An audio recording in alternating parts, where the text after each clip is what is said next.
doctors are doing a serial casting where they're in a mold for a certain period of time. When they come out of the mold, it's key that they go right into an ankle-foot orthosis.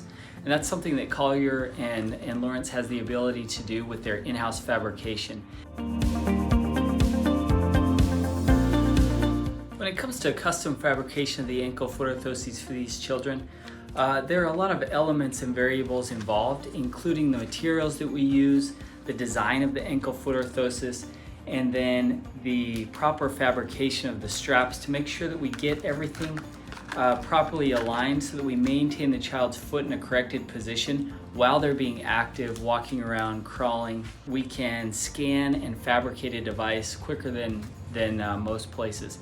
And it also allows us to be detailed in our fabrication process because every child's a little bit different. And so we have to make sure that we're really spot on with a foot this size.